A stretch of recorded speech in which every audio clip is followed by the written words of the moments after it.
Welcome to episode 6 of We Have Issues. I'm Anthony. I'm Steven. And we're back with another week of trying our best to get something done in the apocalypse.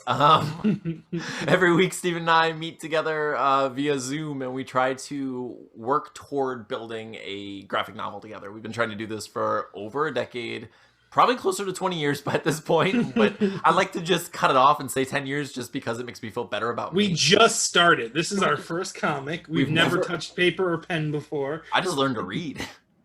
So, yeah. So Steven and I were Amish. But anyway, so every week we get together and we do this thing. So far, it's been going really well. I think part of it is this keeping us accountable. What do you think? 100%. Like, if all else fails, we have the podcast, so it's definitely great. Yeah, 100%. Like, it keeps that like weekly rhythm, which is something I definitely need. Yeah. Yeah, and it's just fun to do anyway. And then like, it makes you feel like you want to present something. You know, you want to bring something to the table when we start talking besides vampires, and so it's just nice. Yeah.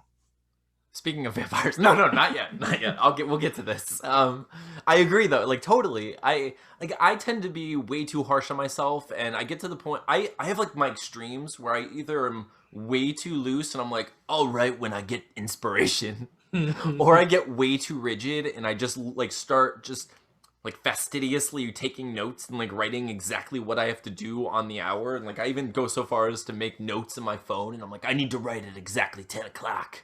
You know, it's like, but sometimes that's because, you know, we have kids. Like I have my son, and I know as soon as he goes to bed, I only have 3 to 5 hours if I get no sleep.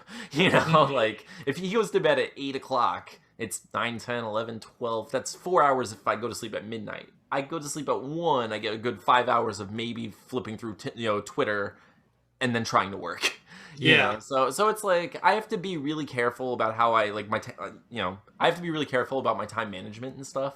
But yeah, so I think this does totally keep me accountable, because like I knew we were going to record. We were talking about recording yesterday, but like I had like an allergy attack from God, who like it was like, you didn't finish your pages. Take this. Wow. Yeah. Just like punch to my sinuses, because if there's one thing I can do while I'm sitting still in my bed is write. Like I will put tissues in my nose and get work done, you know? So, and that's what I did. Like I had all the pages already thumbnailed for chapter 2, but I hadn't written it to send it to you yet. And that's the most important part, since you're the one who has to actually do the drawings, you know? So I was like, I need to get that done.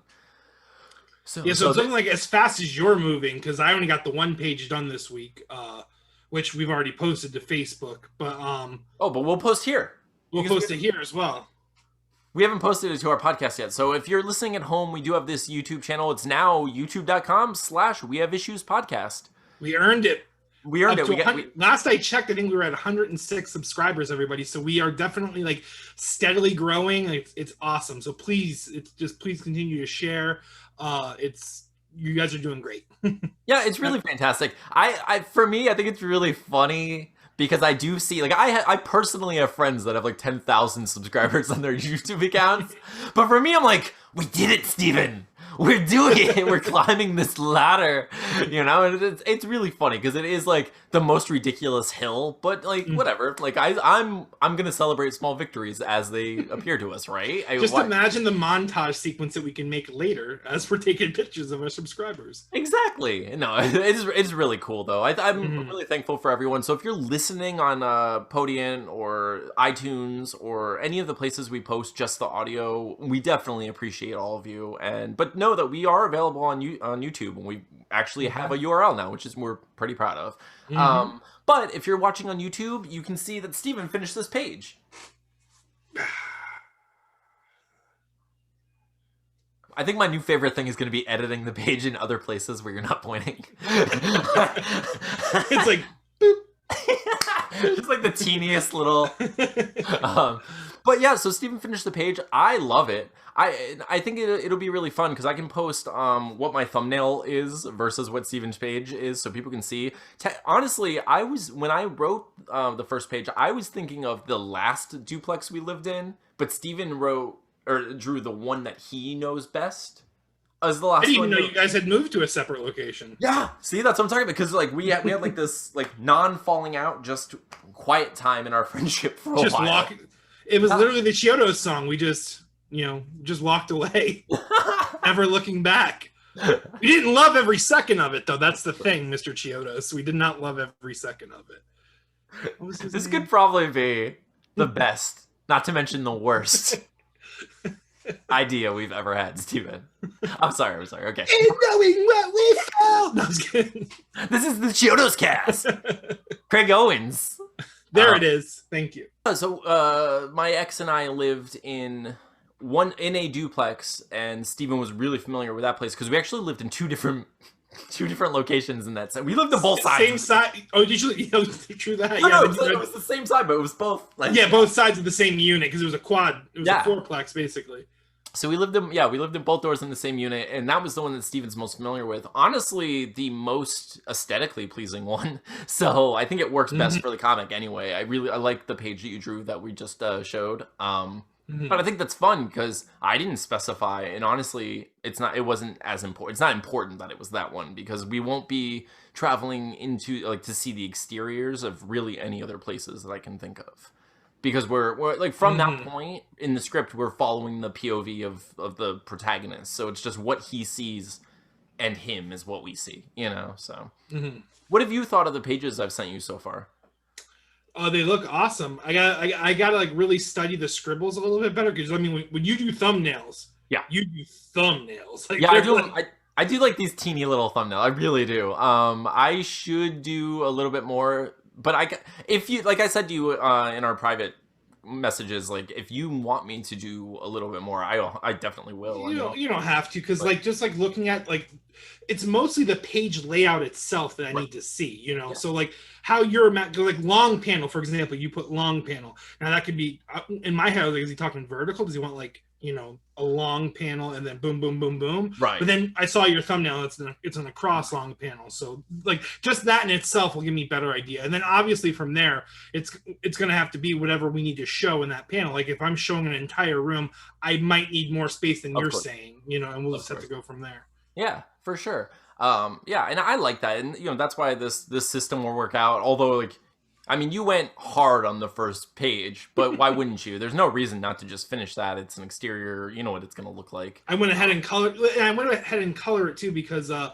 felt like coloring that page was most of the artwork than the lines were. So that's why I went ahead and colored it also to give it all the thematic energy it needed and all that. Which, by the way, I went back and looked at your script, and your script did not ask for as much doom and gloom as I gave that first page, but. It works. No, it's good because what's the funniest thing to me is I've gotten, especially recently since working on Bullet and the Beast, I've gotten really used to writing really sparse scripts for myself because I'm I know how to fill in all of these blanks and I'm just gonna put the most important little details for me, what is this page, what is this panel, and I haven't been writing prosy sort of thing, prosy sort of descriptions like I used to. But now for you, I have to remember to describe some of those things. And some of it's funny because we talk about it. We talked about how it has to set the tone from the beginning and then it's going to be a different tone at the end, how it comes full circle. We've spoken about that. So then when I'm writing the page, a lot of the time I just skip over the stuff that I feel goes unspoken. And that might be an issue eventually, so I should probably I have to consider it, as long as we've spoken about that page. Yeah. And I've learned too with art, especially that where you're trying to really punch in a theme, it's best just to crank that dial all the way to max. You know what I'm saying?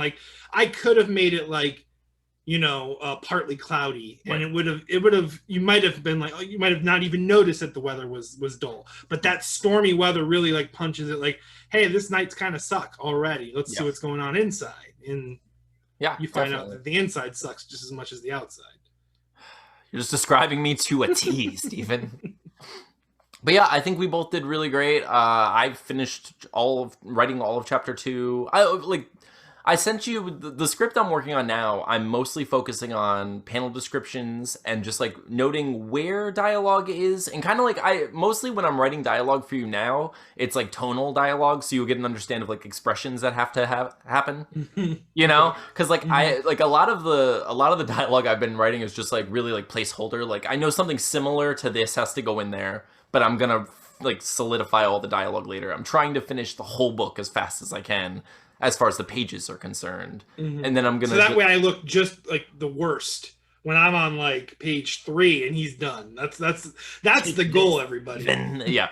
No, well, really, the reason I'm doing it that like this way is every week I'm trying to write a chapter until it's finished. It should only be 4 to 5 chapters, really, like because it's more like a graphic novella, you know, like we're not writing like. We're not creating blankets. Can you see this? I don't know. But did you get a chance to read chapter 2 yet?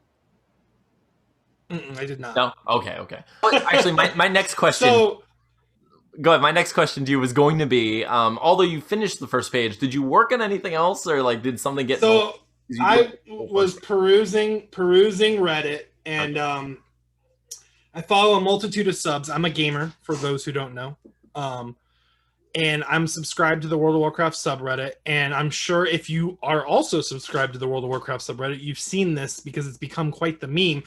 So I was on the WoW subreddit, and some guy uploaded this picture, and he had this huge story attached to it, and essentially what the story said was, so I went on Fiverr, spent $600 to get this picture, this digital painting of like me and my guildy friends in World of Warcraft, and this is what the guy sent me, and it's like legit. Like the guy just went in game, positioned all the characters, took a screenshot with print screen, went into Photoshop and put some black lines over that, and then did some really, I mean, if you go to Reddit you can see it, I mean, did some really horrible like coloring and stuff on top of these characters, and it's literally just like the worst drawing you've ever seen. And I don't know what it was, man, it just really touched my heart. I really felt bad for him and everything, so I was like, I'm gonna draw this. You know, it's a good challenge for me. It's a nice group shot. I can like get creative with it. And I got like, if you're an artist, you know, like that little inkling, like that passion just like wells up in you. And I just had to like do it. So I start penciling this, and like I'm thinking I'm gonna get this drawn today. I'll get it colored tomorrow. I'll send it to him. So I spent like probably 8 hours penciling the thing, and like because it's 10 characters on the screen. So like.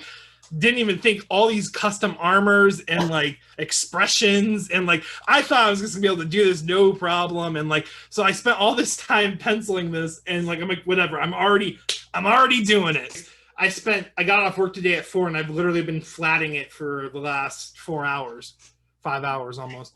It's crazy how many different colors there are in it. Like, and I haven't even started shading yet. That's the thing. Like, each character's got like 5 or 6 colors on them. So like, and then each one has weapons, and it's definitely a much. I wasn't realizing what I was getting involved into, but I'm one of those. I'm in it now. I just got to finish it, and I'm going to send it to him, and he's going to be happy because at least him and his guildies can have this like picture that I did. My biggest concern is that it's going to get laughed at. It's going to be the second meme. That's going to be like, hey, the first one was, look at this kid. Look at this guy spending all this time on this dumb drawing. But I did send him like a preliminary pencil, and he said he loved it. So that's awesome. Yeah. So do you have anything that we could put up for the podcast yet, or do you want to wait until you're finished? You can post those flats I showed you, but maybe I'll send you more. So right now, as it stands, just whatever I just sent you. But by the time you edit this is what Steven sent me right before I finished this. There you go. Honestly, it's been awesome. The best part about it is I mean, since we've started this podcast and since we've started working on this comic, my game, like the amount of time I spend playing video games has shrunk significantly, which is good because like it really was, it's just dead time. So like it's really good that my time has shrunk, and it's shrinking because it's obviously my time playing video games is only going to shrink if my passion for something else grows. Right. You know, if my passion to play video games is greater than what I'm working on, then I'm going to play video games. But the passion has been in these projects that we're working on, so it's awesome that like my love is somewhere else. So when you do game now, though, do you find yourself doing more in the time that you're gaming, or is it still like the same way you'd use time in the game anyway? So like anyone that plays World of Warcraft or any like game like that, like I really wish I could like remove that from me. I really wish I could like not want to play that game because it really like sullies playing any other game. So I only play World of Warcraft because I only play a certain amount of time. So I'm just gonna. And it's, honestly, I think what it is that I enjoy so much about it is the monotony. It's logging in, doing like a daily chore, and just like I don't know what it is. It's just like something to like get my brain going while I'm sipping coffee in the morning. Yeah, that makes a lot of sense, actually. I mean, it's just like, what's that, Ready Player One. It's like, we all want that oasis to an extent, you know? Like, we want that place to just kind of, like, you know, virtually dive into and just exist in, like, tread the water of some other world for a little bit. It's not even, like, a representation that you're unhappy or anything in your world. It's just that this is so different than what I experience every day. And it's just something that, like, there are none of my own issues when I'm trying to, like, get these ducks, you know, like whatever you're trying, you know. Well, I mean, like, I think the beauty of video games is you set out to do a task and you can 100% complete that task, and it gives you that little bump of serotonin. And it's like, hey, you did something, and like that's the addictive quality of gaming, and that's the thing. Like that's why it's always one more game because you're just trying to chase that proverbial high, really. Yeah, it is crazy, and I mean, I understand that, you know, like what we're doing, it's funny because it's like the difference between like pushing a button and getting like a little jolt of happiness versus like pulling a lever that's gonna just like be really difficult to pull. But once you do it, it's like raining happiness. It's gonna be insane. And like, you know, I just think of all the glorious things that we'll be able to accomplish if we become financially successful. So I work in Venice sometimes because I work construction. So I up and down the Southwest coast. And there's this one side road that we take to get to one of the jobs, and they have ostrich. They have an ostrich farm.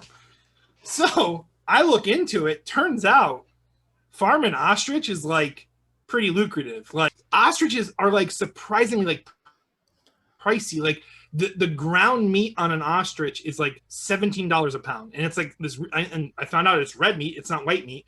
I know there's so much stuff that I learned today about ostrich. Okay, first of all, let me just stop you. First of all, I've never considered in my life that people own ostriches. I'll just tell you that. Dude, it blew my mind. It was crazy. So let's go there. Like, let's just start there. First of all, I just thought ostriches were wild birds that no one's ever tasted. Like, that's in my head, in my brain, in my dumb face. I thought no human would eat an ostrich. Have you seen an ostrich? Have you looked at them? Fast. They dig their head in the sand. Supposedly, probably a myth. I don't know. From what I can tell, they're amazing kickboxers. Okay, now I understand why people eat them. But yeah, so like it's actually like it's what they're calling like a future, like it's a good future prospect for meat because you only have to feed. It's crazy how much stuff I like research. You only have to feed them 3 pounds of food a day when they're adults. Like they're really cheap to keep, and they're like they only need about like 1 acre to like run around in. So what you're saying is we need an acre. Just 1 acre. How many ostriches can you fit in an acre? I'm guessing. No. Speak with confidence, Mr. Ostricologist. You are the doctor of ostriches in this podcast right now. So for us to turn a profit on the ostrich meat, here's the thing about the meat: is the ground meat's $17 a pound, but they have steaks. I'm not doing any of this because I love animals. I eat them, but I still love them. I'm not butchering it. I'm going to name every one of them. I'm going to like we talked, but like the meat. But then their hide, they make leather out of. Like you can use every part of the ostrich apparently. Like, see, what you're saying is we can have an acre of land and a 7-foot tall, muscle-bound racing bird that we can also make armor out of. And I was even thinking, hear me out. Maybe we intentionally start our farm near another ostrich farm, okay? And then we pitch this story to History Channel or A&E, whichever one wants to pick it up. It's called Ostrich Wars, all right? And we just like straight up go to battle, like that makes so much lances. sense. I mean, I'm not going to ride one because I weigh as much as an ostrich, but maybe you, possibly my daughters. You can tie 2 ostriches together, and Could you imagine me using ostriches as boots? Yes, I can. I am now. If that's not the symbol of our comic book company, I don't. Oh, it is. It officially is. Just chariots of ostrich, like that's. So basically, what Steven and I are talking about is we're going to make an ostrich colony. That's basically what we surmised from all this information. And like my wife, here's the thing about my wife, she knows me, so like I say this as a joke to her, and she's like so serious, so direct, cutting it off. Like, Steven, listen to me, you are not going to have an ostrich farm. And I'm like, cut you off right there, invisible, like hypothetical Tina, like we're gonna get an ostrich, and this is happening. You heard it here. She straight up told me, she goes, Steven, if you buy an ostrich, we're getting a divorce. And I'm like, well, wait, Steven. She said an ostrich. If you get 2 ostriches, the marriage is on. So here's the thing: a mating pair costs about $90,000. We can do this, or we can just buy 2 babies and raise them. So here's my thought too, man. They're 7 feet tall. Like, I'm 6'3", about 6'4", right. Maybe if I'm like not hunching over, like, you know, Quasimodo.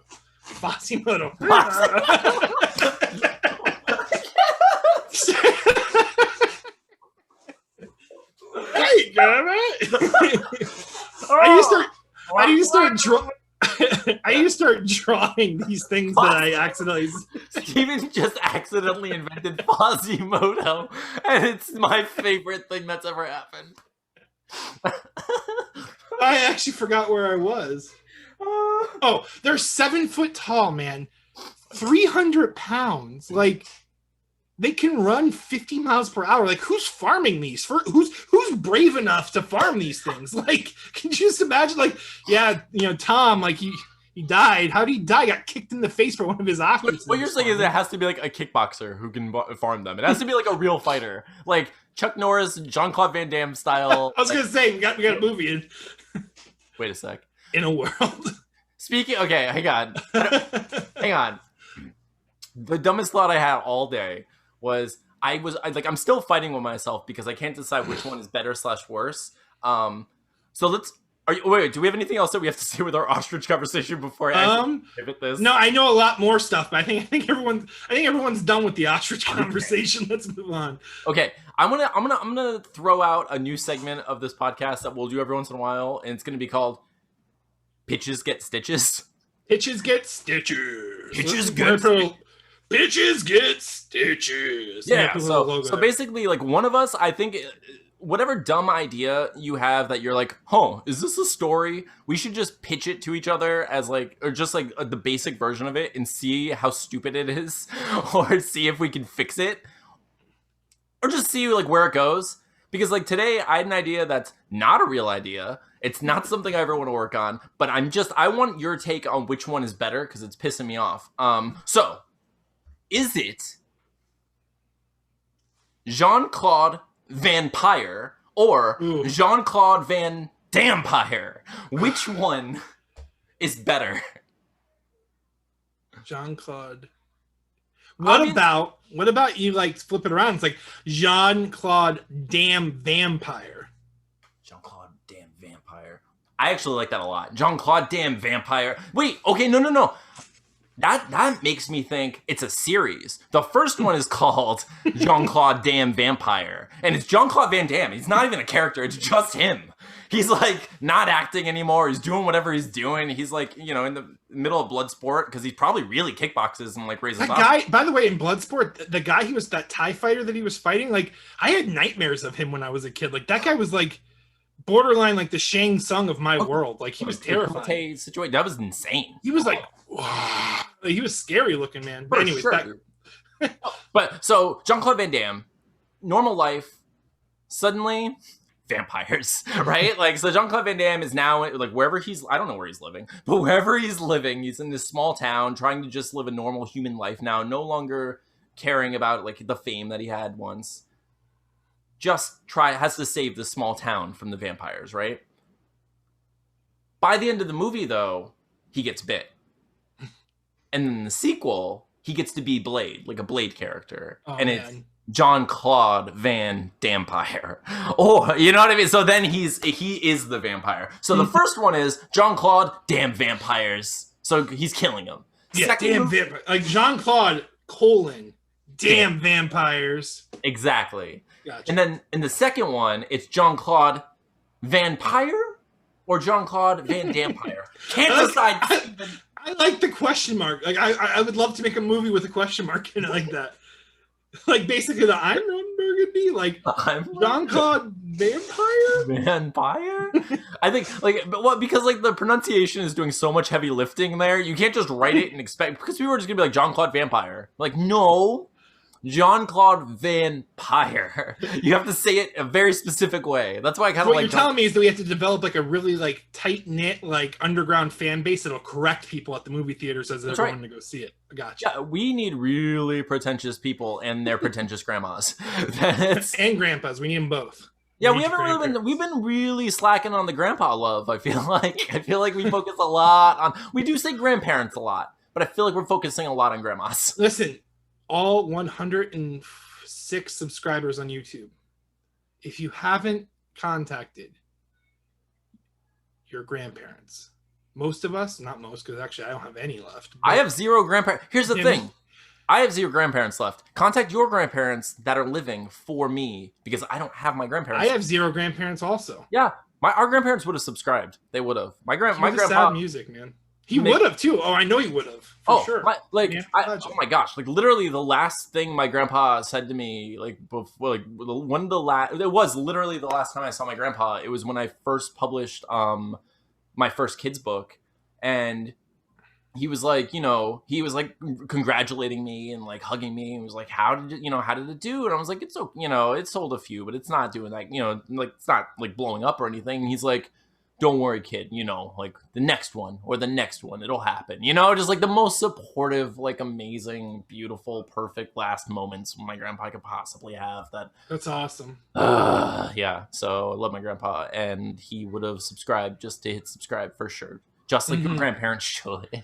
So like if each and every one of you even has half of your grandparents left, like that's 2. Just 2 extra subscribers. We want your grandparents, okay? That's what this is all about. It's what it's always been about. It's never been about us making a comic. Yeah, you know what? The comic is really just a way to get you to listen so we can get your grandpa. Want your grandpa and your grandmas to listen to us. We have a message for them. Oh, we're going to start an ostrich farm. So our comic company is going to be Ostrich. So is it Ostrich Colony Comics? I love it. You down with OCC? You down with, yeah, you know me. Like, I like it. I think Ostrich Colony. Dude, I think I really should be just me mounted with my feet. Yep. Like jet ski. Like I'm imagining like the boards of like, when you're waterboarding, like just 2 ostriches and me with these huge reins and like long hair flowing. That's exactly what I'm gonna do. Like a silhouette. Like this Nordic god riding these. Not that I think of myself as that way, but like, But can the ostriches kind of look like me a little? Oh man, that'd be so messed up. But gladly, I can gladly think about it. But what if I just made your face with like an ostrich? If I'm not at least one of these 2 ostriches, I'm gonna be upset. I feel like Tina should be the other one, but she'd hate it. She would hate it. She is not about the ostrich life. I'm gonna work on her. I'm gonna work on her. If this podcast is about anything, it's about getting your grandpa and talking Tina into letting Steven get an ostrich farm. I'm serious. Everyone listening to this podcast right now, I want you all to hold me accountable. If Anthony and I somehow become famous from any of this beautiful artwork that we're creating, I'm gonna start an ostrich farm. It's gonna happen. Hold me accountable. So I sent that song. It was the first song I wrote for my son's mom, and the song I played when I proposed to her. So I played that, and then said a bunch of stuff, and then proposed. So in the graphic novel, it's going to be he basically shoots out of the record player onto the ground, and when he looks up, he's on his knee, he had just proposed, and so he's like spat out onto the ground, and when he comes up, he's realizes there's a ring in his hand, and he realizes he's in that moment. So I was gonna actually ask you, because there's a moment. Have you ever seen the show Quantum Leap? So in the show Quantum Leap, right? So there was a character, Sam Beckett, and he was traveling back in time, jumping into different bodies. Like he was the consciousness in different bodies, and then he'd have to do something to better that person's life. But then whenever he completed his mission at the end, it would always like he'd glow, and then it was just like it would glow in the new body, and then it would just reconfigure, and he'd be normal again.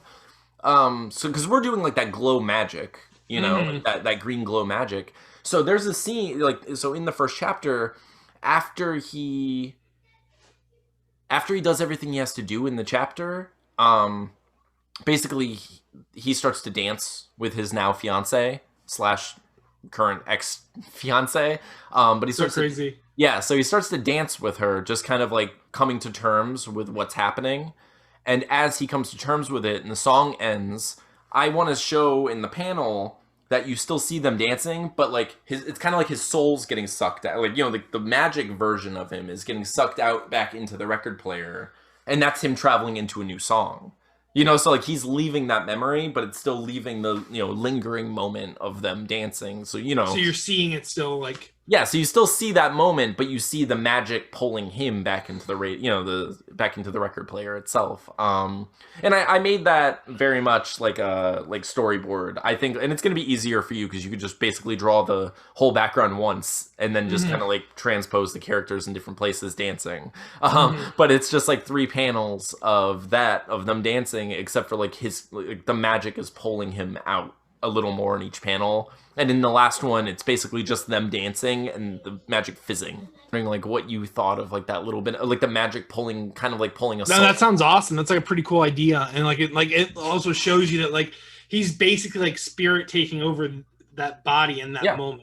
Exactly. Yes. Because he is basically quantum leaping, and that show, I didn't think about that when I came up with the idea, but I like the idea of jumping into a consciousness as time travel. And that's what he's doing. Like, he is jumping into his body in that moment. And he is, like, he's embodying that spirit and having to live in that moment again.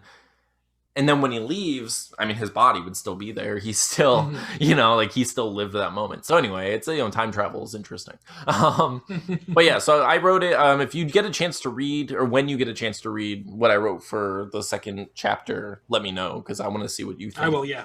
I'll read that tonight, probably even. Yeah. So, yeah. Okay. So I wrote all of the first 2. So for me, I'm just gonna write the next chapter. That's my plan. Atlas goes. Go ahead. Sorry. I want to say Atlas goes with his mom this week. So when she goes, that's always the easiest time for me to write. So honestly, I'm going to try to write 2 chapters just to get as much done as I can. But my main plan is to get 1 chapter and send it off to you before we record again. Okay. Awesome. And then I'll try to get page 2 done completely. Okay, pencils. Okay, cool. All right. And then maybe even start the 3rd. We'll see how my time goes this week. Yeah. So yeah, dude. So you just plan page 2. I plan the next chapter, and then we'll meet up, and that'll be it. Thanks for listening. Thanks for listening. We have issues. Issues. Say we're gonna have an ostrich farm. Open. We need an ostrich farm. Say, Daddy, we're gonna start an ostrich farm. Daddy, we're gonna start an ostrich farm. Oh, we have issues. You know what an ostrich is? We're gonna have a bunch of them. We're gonna pet ostriches. For real? We're gonna get like 20 of them. Mommy's gonna hate it. So, all right, Anthony. All right. See you, dude. You have a good Friday evening. Sorry about that. No, it's my hair looks so epic right now, too. Yeah. Anyways, we'll catch you soon. All right, dude. Bye-bye. I think that's a good one. Bye. Bye.